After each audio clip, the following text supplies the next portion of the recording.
Brian's already got you on camera there. It's my southern Okay. mother. Yeah.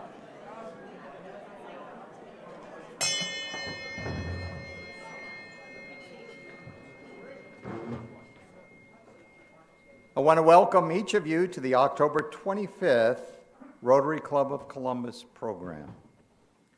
We will begin today by taking a moment of silence as we remember Bill Windham, who passed away on October 17th and is being buried today.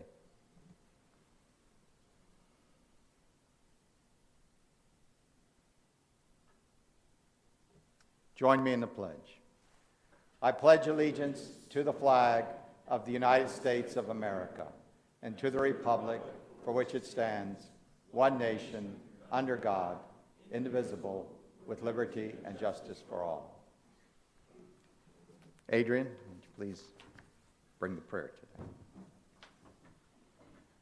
Let us pray. God, who has been our help in ages past, our hope for years to come, you've been our shelter from life's stormy blast, and you are our eternal home.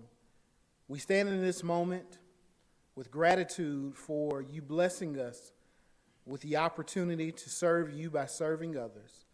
And we ask now that your presence will bless not only our time together today, we ask now that you will empower us to create hope in this world as we strive to be your light in the darkness in which we face on a daily basis. Bless our meal, bless those who serve us this day, and may their service to us be an example of how you desire for us to serve others. It's in the name of Jesus we do pray, and we all said, amen. Ron will bring us the news for today. Oh, don't forget the cans.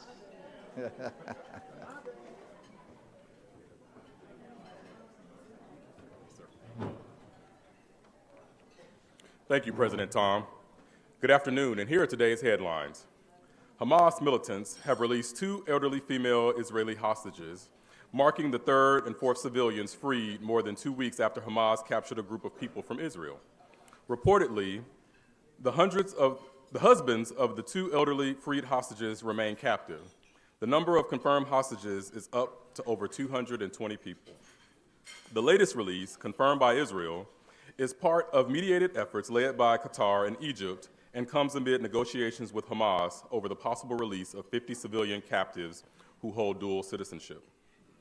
In U.S. news, the oil industry giant Chevron Corporation announced it will purchase Hess Corporation in a $53 billion all-stock deal, marking the second major oil deal in the month. The acquisition will expand Chevron's assets, incorporating a significant oil field in Guyana and shale properties in North Dakota's Bakken Formation. Oil prices have risen this year, hovering around $90 per barrel for the last 2 months. This recent deal comes less than a month after ExxonMobil's nearly $60 billion transaction to acquire the Pioneer Natural Resources.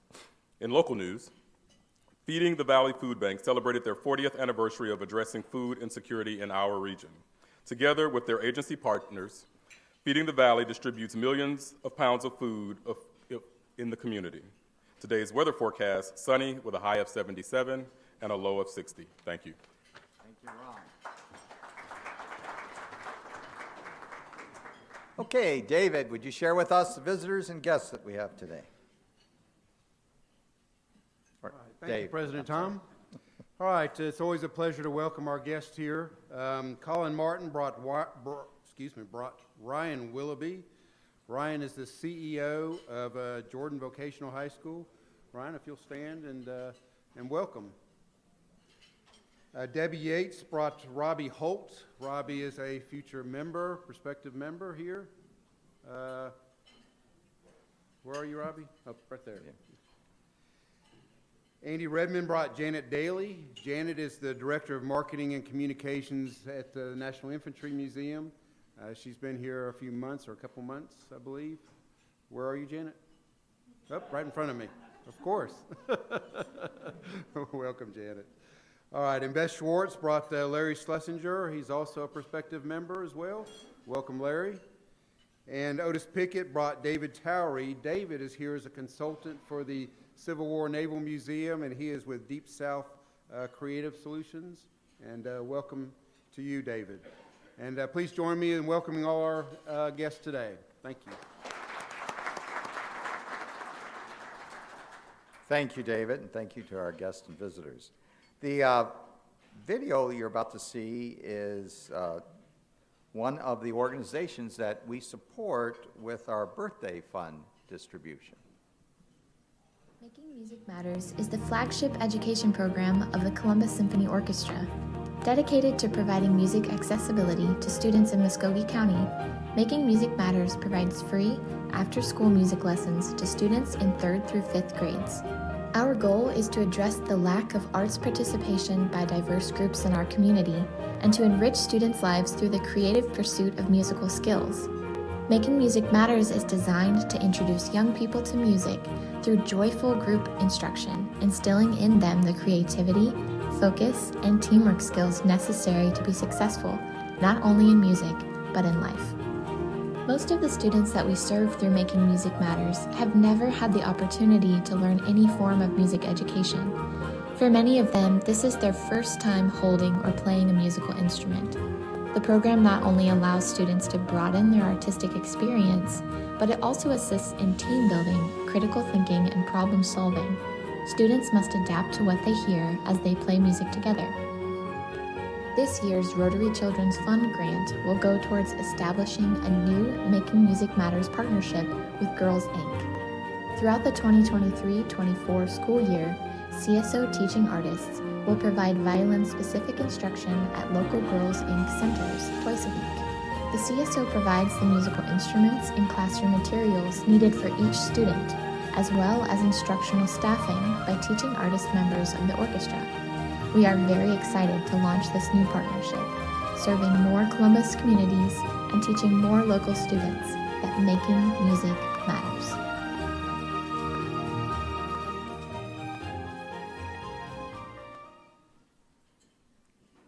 So I want to remind each of you, when you get that really nice birthday card from us, please return that envelope that comes with it, because it supports the young people in our community. Andy, I'm going to ask you to introduce our Ralph Puckett Jr. Soldier of the Week.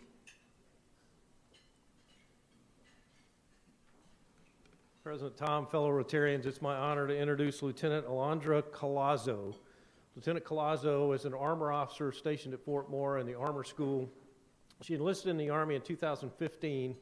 While she was enlisted, she was a military intelligence professional, deployed twice in that capacity to the Middle East, and then applied for and was accepted to the U.S. Military Academy at West Point, where she graduated in 2022. She's originally from the Bronx and has been here for a couple of years at Fort Moore. So, Lieutenant Collazo, it's an honor to have you here. Let me grab a couple of things to give to you.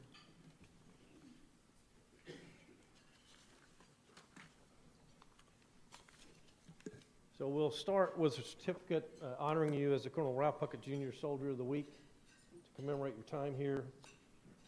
Give you a Rotary Challenge coin. Passport to the Arts that has tickets to the River Center, Columbus Symphony Orchestra, our paid attractions at the Infantry Museum, Columbus State University, and the Springer Opera House. And then Colonel Puckett's book, Words for Warriors, that he's inscribed to you and signed. So thank you for being here. Please pass our thanks back to all your fellow soldiers at Fort Moore.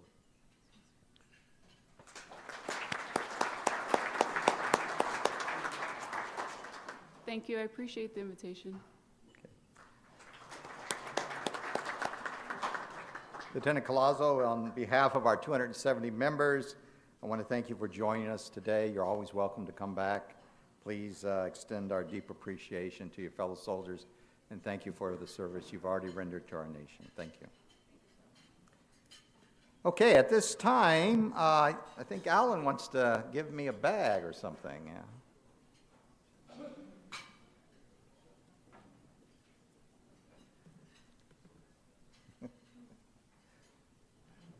Thank you, President Tom, fellow Rotarians. Tom, I have a bag for you because you signed up to do the Rotary reading at preschool. Inside their bag are books that you can choose to read to the kids. They're age appropriate. Pick the ones you want. leave the books with the teachers, and then there's forms so you can sign up. The children can sign up for Chattahoochee Valley Imagination Library. So thank you so much. If you'd like to sign up in the back, I can give you a bag too. Okay, so this is one of our great programs, and please consider giving a few minutes at one of our local schools. Okay, this time of the year is what time of the year? Football, Rotary football. All right, we are back. We are 8 weeks into this football season, if you can believe it. So we've got a couple of special things going on. I think the next slide is our update of where we are. So right now, our overall score leader is Davidson College with 303 points. How about that? Okay. There you go, yeah. Our overall dollar leader is Georgia, of course, you know, with all the people that bet on Georgia. $4,300. Thank you, Bulldogs, for contributing to the Rotary Foundation. And as of right this moment, we've got about $10,000 total raised based on the points that are scored. Now, the way it's tracking, we're only going to have about $16,000 by the end of the season, so we need some help. And in order to do that, we've got a special program for those of you that haven't signed up for the full season. So, Ryan, if you go to the next one, there we go, Rotary Football, a homecoming special. And if your team's already played its homecoming game like Auburn did like the second week of the season, we'll go back and get that score for you. There's some forms on your table. If you'll take a minute, write your name down and the team, and we'll go get your homecoming score, and that'll be your contribution to the Rotary Foundation this year. Haley, you want to add anything to that? So this means anybody who's not currently playing Rotary football, you can still play the homecoming game. So please sign up. This is going to help us reach that goal. And as always, who's the biggest winner of all? Rotary Foundation. You're awesome, Rotary Foundation. So sign up and let's play some football. But we have a special guest today, right? That's right. I hear it's the world's largest cocktail party. Are we not allowed to call it that anymore? This weekend, it is Georgia, Florida, and Jacksonville. So we have a house divided here to give you a special prognostication, mid-season prognostication on how this game is going. So Gloria and Lamar, will you come up and give us your Georgia, Florida prognostication? I'm going to speak first because I don't trust Lamar with a microphone. So all the talk about the University of Georgia this year, of course, is that Brock Bowers is ill or has an injury and is out. Some people say that he'll be back for the Tennessee game in November, but I'm counting on his being back in time for the national championship game. It doesn't matter between now and then because we have Oscar, what's his name? Dell, yeah. To fill in for him. He's next man up. And then we have McConkey back. And so we've got some good targets there for Carson Beck. So as far as Florida is concerned, the quarterback, Metz, has a late start, but he's getting stronger and doing better. So our mission Saturday will be to slow him down, make him very uncomfortable. So now Georgia has not beat the spread any time this year. So we're just going to call it 31-17. And as my good friend Ron Mullins would say, I have to go home with him, so I'm not going to take credit for this. But Ron says, beat those water lizards.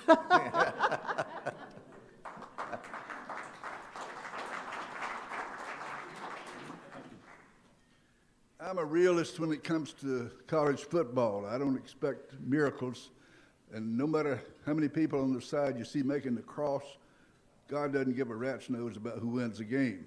But when it comes to Florida and Georgia, they've done what we have to do, which is have about 5 good recruiting classes in a row before you can expect to be a competitor for the championship.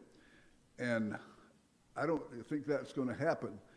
But I am reminded of something I read recently. Steve Spurrier said to Kirby, and I don't know if Kirby was present or not, but he said, when you win 11 out of 12, come back and talk to me. That's all. Thank you.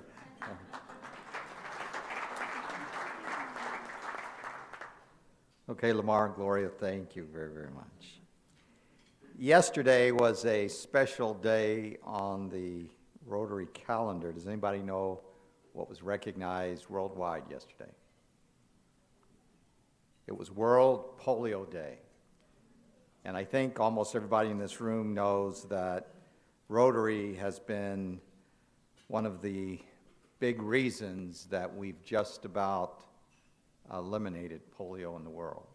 And so I want to say thank you to each of you because your donations have helped make that possible. The district conference is coming up in March 2024. There's information there in the back. Also, the Dan Reed Award nomination forms, the deadline for them is today.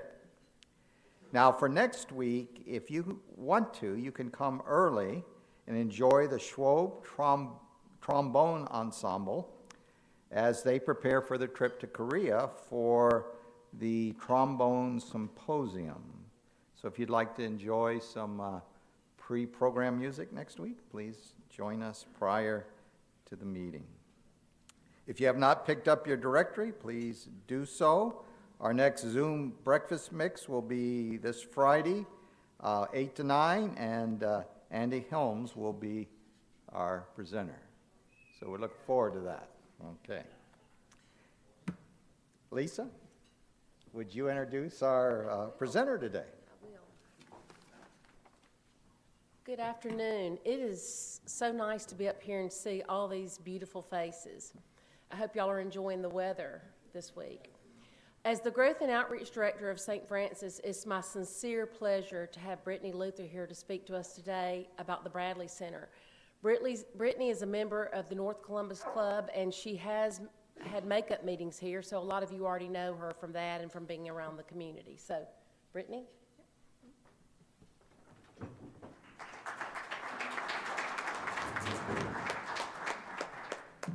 Thank you all so much for having me here. Tom, thank you for inviting me. Lisa, thank you for the introduction. My name is Brittany Luther, and I'm going to make a small correction. I'm a member of the Muskogee Rotary Group.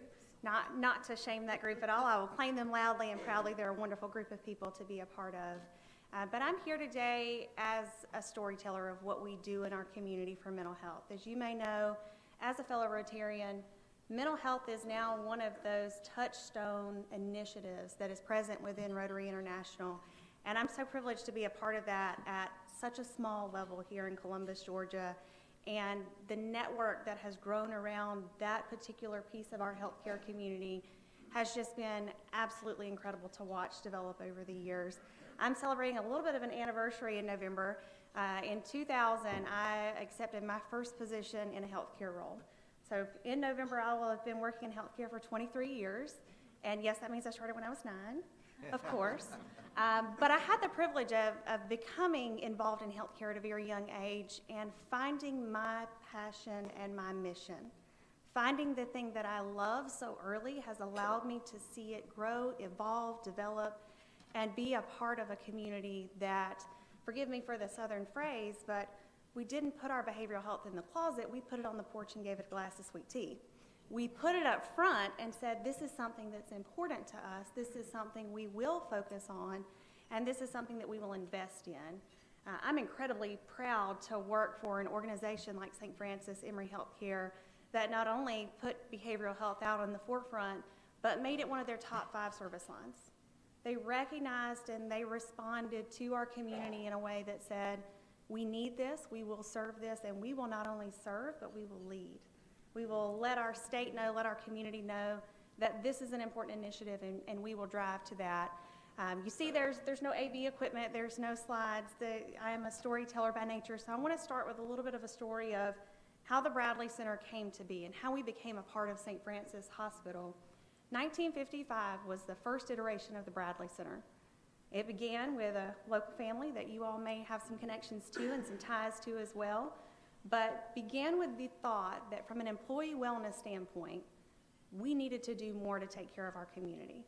EAP was our very first initiative at the Bradley Center, and through Dr. Z's leadership, who was a part of the Pastoral Institute and had some shared love and connection there, began to look at this opportunity that said mental health is no different than a behavioral health crisis, a medical crisis. It all is a medical process. And at that time, that was an incredibly novel idea. This idea that our minds, our bodies, our spirits were connected in a way that were so inseparable that we had to figure out a way to treat that component of care as well. So under Dr. Z's leadership, we saw the Bradley Center grow into an inpatient arena, and later in the 70s, with Dr. Sorkey's great leadership, saw that expand into not only adult psychiatric care, but child and adolescent psychiatric care as well. That was nowhere in our state at that time. Even in the Atlanta markets, the Emory markets, the Children's Healthcare of Atlanta, they were doing children's work. They were not doing children's work in that field. So again, to see Columbus step out in that forefront and lead in a way that said, this is a part of behavioral health that we have to serve. This is a part of our community health that we have to serve. The Pastoral Institute and the Bradley Center were partners for a very long time. And as we continued and we learned in business and we grew in our healthcare, there was a recognition that sometimes we separate to do better and to do more. And those two entities have grown along a pathway that has led to tremendous partnerships. And even most recently, I'll talk a little bit about our graduate medical education partnership. But as a hospital facility, the Bradley Center developed over time from in the late 70s, 80s, and early 90s to be a rather boutique hospital.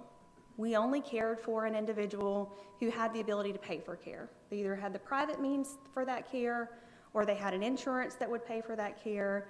We were a bit of a walking well center, if you will.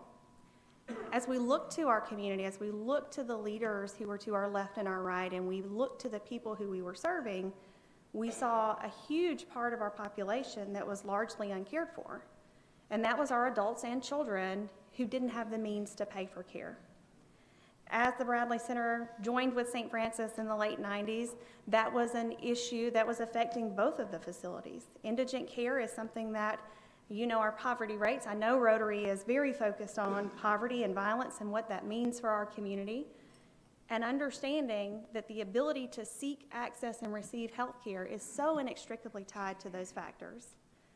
We knew we had to do something different. So in 2013, the Bradley Center, now a wholly owned department of St. Francis Hospital, endeavored in the first of its kind in the state of Georgia, private-public partnership to open our crisis stabilization unit. That unit today has grown from our first inception of unit at 16 beds to now we are 37 beds strong. And that is a service that is utilized to its maximum capacity and is growing because we have a community whose need is growing. We've been able to respond to our community needs. We've been able to listen to what it is that was necessary here to be a functional, contributing, supportive part of the healthcare environment. So with that private-public partnership has also come a lot of growth and a lot of change. Today, I'll tell you a little bit about who the Bradley Center is. I think it's more important to tell you why we do what we do than what it is exactly that we do.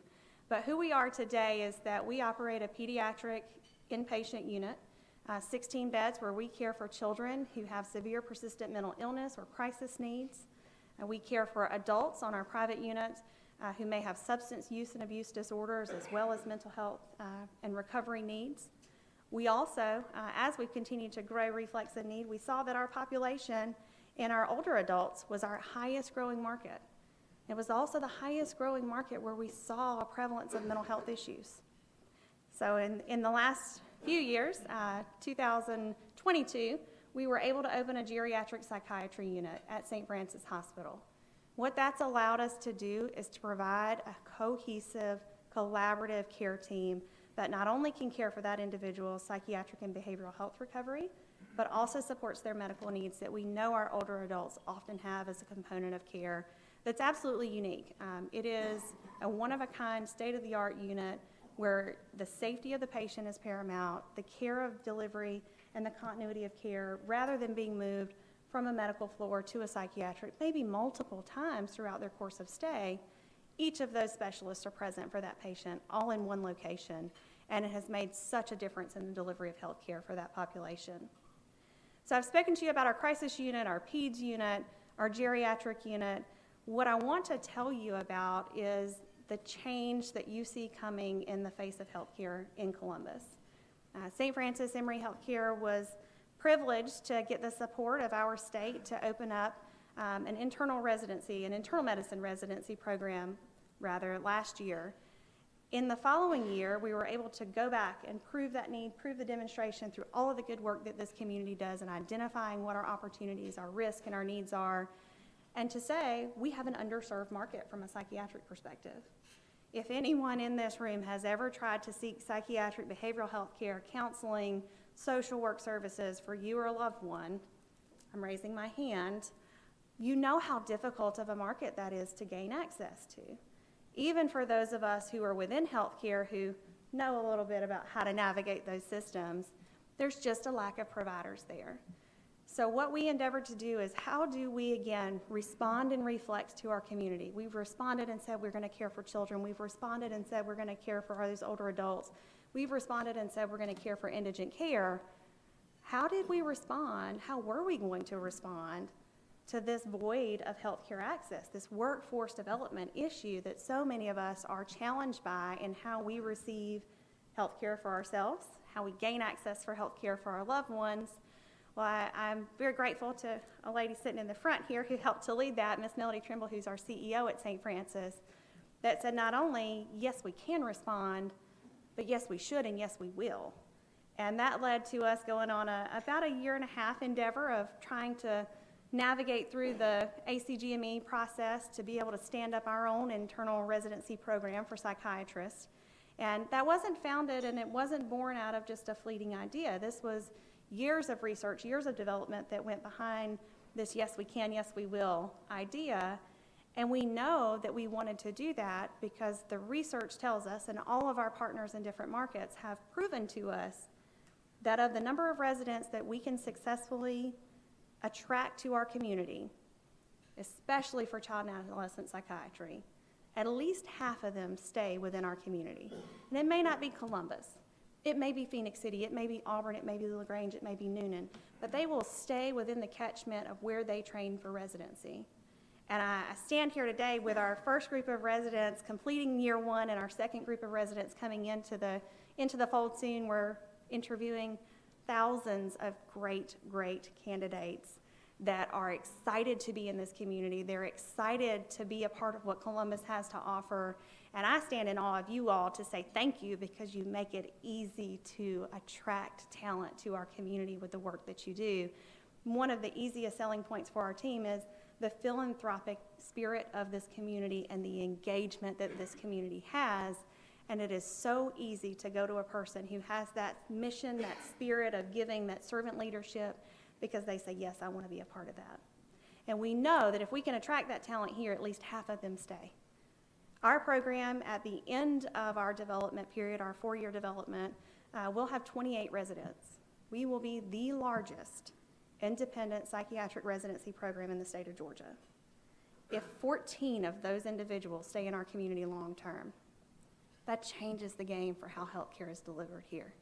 That changes the way that a young person who's experiencing depression for the first time gets that early intervention.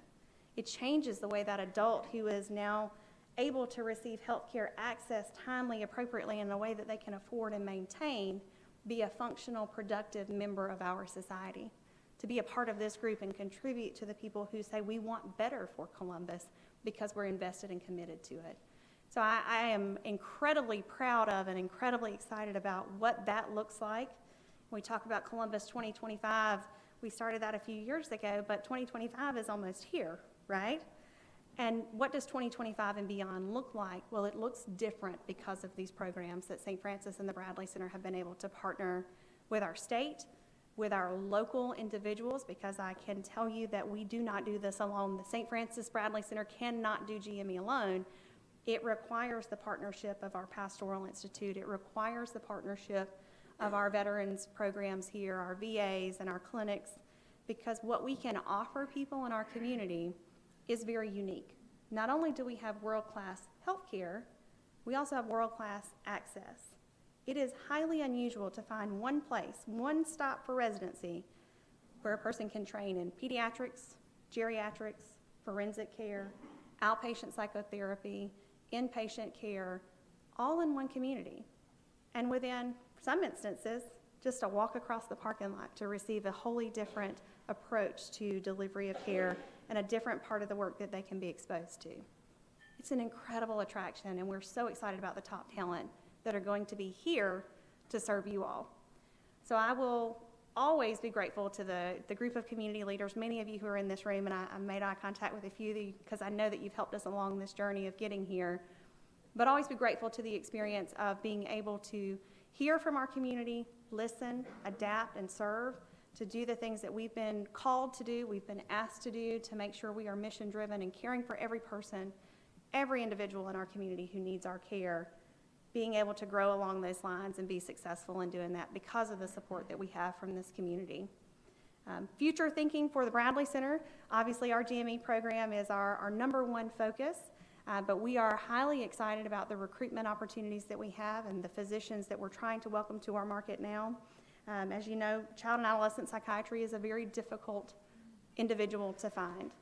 We have Dr. Ellis, who is an absolutely regionally and honestly world-renowned psychiatrist. It specializes in the areas of developmental disorders and highly published and highly sought-after author and practitioner. And he is a jewel in our crown of what we have to offer, but we want to attract more talent. We want to bring individuals in who are here to serve. We've grown along the lines of that physician component. Have a couple of recruits that are in the works and hope to be able to announce to you all as a community soon that are a part of our new group of physicians serving the community. But in addition to all that I've told you about our current processes, we're always future looking. What we have done in our emergency department, I know that St. Francis Emergency Department, and I will say it with all transparency, we've been through some things there, y'all.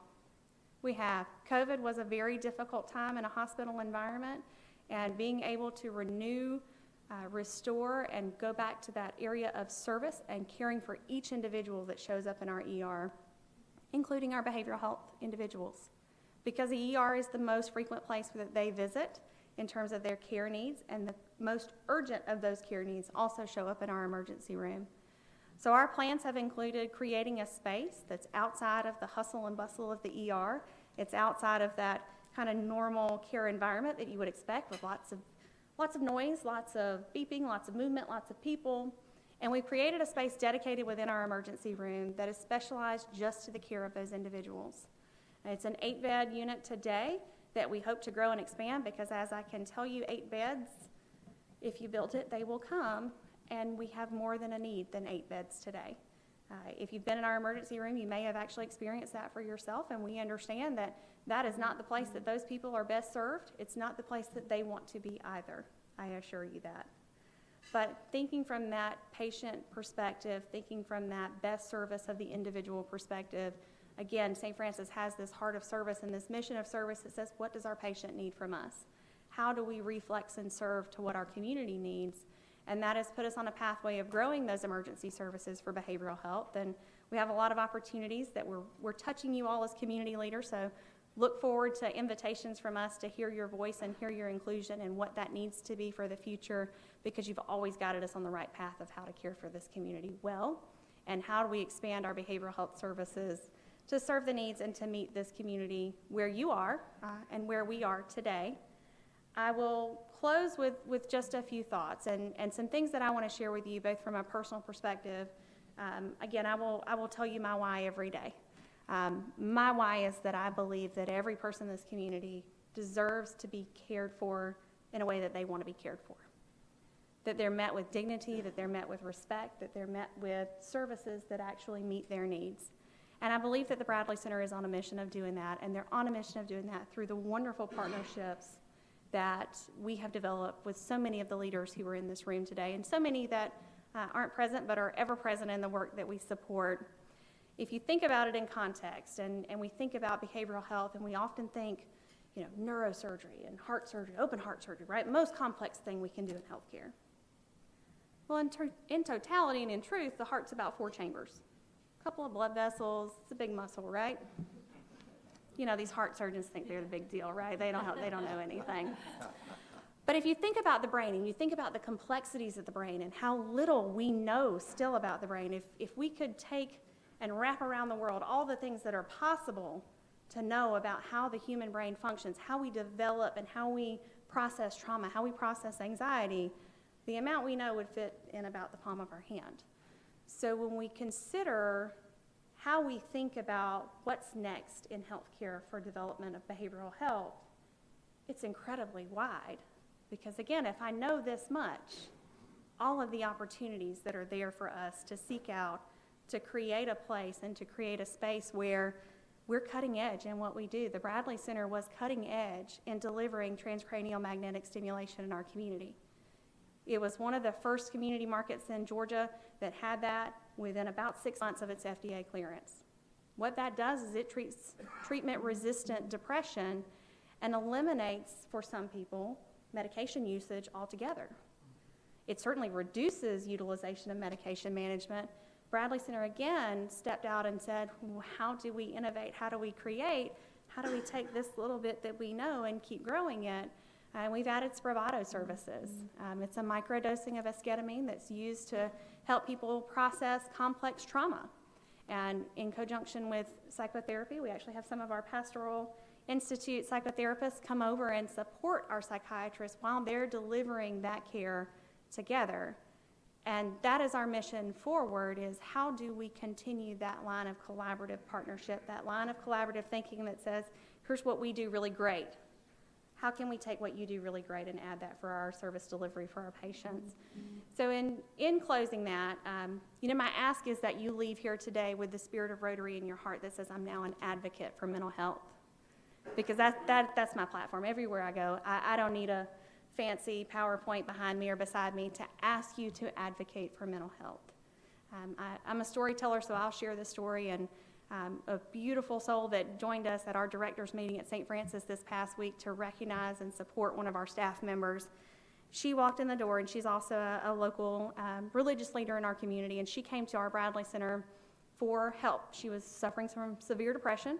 She had not been able to work in quite some time, had not been participating in her church, and she had an experience with one of our intake counselors that she stood in front of a group of 70-plus directors and said, you saved my life. Your kindness, and it wasn't the wonderful therapy that he offered her in that moment, it was his willingness to sit with that individual in her most vulnerable moment and say, I see you, I'm here with you, and I'm going to help you work through this. And not only am I going to help you work through this, but I'm going to see you all the way through the process.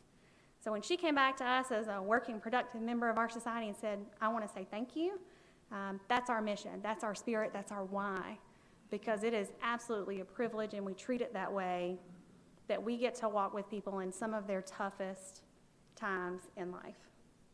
And I will stand on this stage and share with you that I am a death, a divorce, a tragedy, a trauma from being a patient myself, as are most of you in this room. If you are not aware of someone in your life, if 1 in 4 people in the United States, in Georgia, in our community, have struggled with mental illness at some point, and you don't know any of them, guys, it might be you. Right? We might need to get you checked out. We might need some insight testing.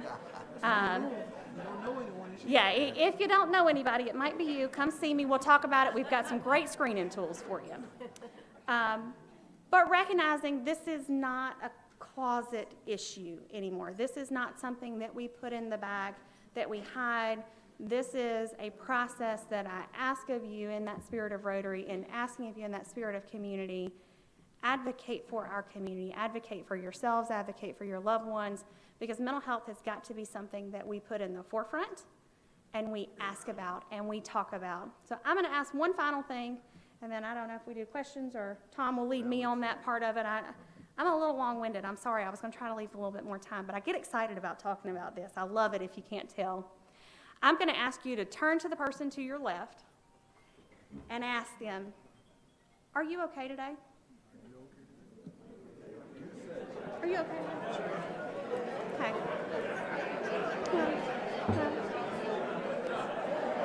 And now I'm going to ask one final thing of you.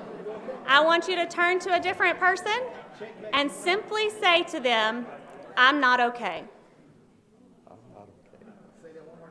Say to the next person next to you, I'm not okay. It's a little harder, right? But now you've done it. You've done it once, and if you can do it again, you can do it, and you can help somebody else to be able to say to you when you ask, are you okay? You give them the space and the grace to tell you, I'm not okay. And now you have the permission to tell other people, I'm not okay, and I need help. That's right. Thank you so much for your time. I have enjoyed being here with you.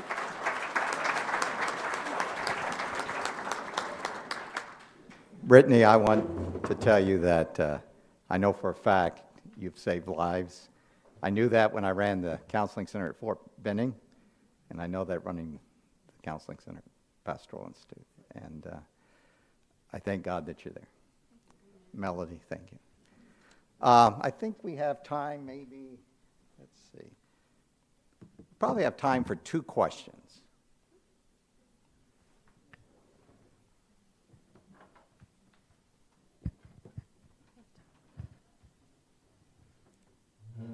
I'll make this quick so I can share the spotlight with another question. I'm a behavioral therapist. I work with a company called Autism on the Seas. One thing that we got to observe and experience during the COVID era of our time was that a lot of our kiddos really digressed due to a lot of things going on. Mm-hmm. With that being said, at the same time that we saw those negative impacts from COVID that were not related to COVID itself, but just from the changes in the environment, we also noticed that there seemed to be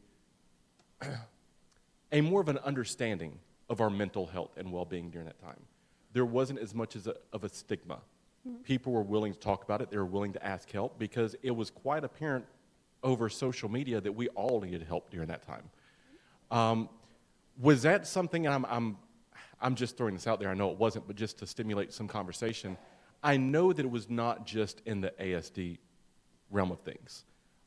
Did you guys see an intake of patients during that time? And if so, how did you manage to get out and reach people when there were so many strict stipulations on how to do that? Yeah, absolutely. You're incredibly right. There have been 2 really large peaks in the influx of new people experiencing mental health issues, seeking mental health treatment. As you can imagine, 2008, 2009, as we had the large financial impact to our country, we saw a lot of first-timers into care then. COVID doubled what we saw 2008, 2009. 2020 wasn't our worst year, right? It wasn't when we felt it yet. COVID was a thing and we were scared, but we were kind of tucked away in our corners. 2021, 2022, 2023, we're living the after effects of that collective societal trauma, whether that was a personal trauma I experienced because I lost loved ones or I lost income or I had domestic violence in my home, which was so prevalent during that time as well. But yes, to your point, it was an exponential growth. It's what led to us developing and opening our behavioral health annex space in our emergency department, because in addition to an increased number of people demanding services, needing life-saving, life-changing services, so many of our outpatient services shut down because there was a concern of self and preservation and fear, and we don't know how. We were able to open, with the support of our medical team at St. Francis, a COVID care unit specifically designed for behavioral health care, as well as continue to keep our doors open. The Bradley Center on many given days had a higher census than some of our hospital units because we just said, you know what, COVID's going to be a part of our life, but we still have to offer life-saving care. So yes, to your point, we saw an exponential growth in first-time care. We're still learning how to deal with the after effects of that, and the way that we are reflexing to that is in that workforce development and that growth development, partnering with Mercer Medical School, partnering with our resident programs to continue to bring those high-talent individuals into our community to meet that growing need. Okay. Yep. I think we've used the time. I'm sorry. Okay. I'll be available afterwards if anybody has any Yes. questions. Please come forward afterwards. I want to say thank you to all our visiting Rotarians and guests. Second Lieutenant Collazo, thank you again for visiting us today. Mia, is Mia here today? Hello. Hey, how was the week? My family came over for the weekend with my grandparents and my mom and my dad. So I went to visit them. that was fun. And then that's it, basically. And I've been catching up on homework for Halloween. Okay. Yeah. Mia, thank you, as always. Next week, we'll have Joanne Hill from Piedmont Hospital speaking with us. The directories, I remind you, are in the back, so if you haven't picked yours up, please do so. And Adrian, would you lead us in the four-way test?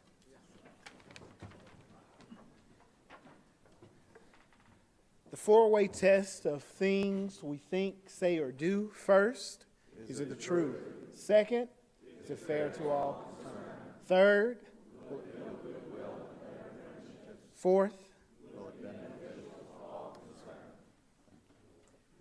Brittany, by the way, we put a children's book in the library with your name in it to commemorate your visit today. Okay? Okay, thank you. It's a great program today.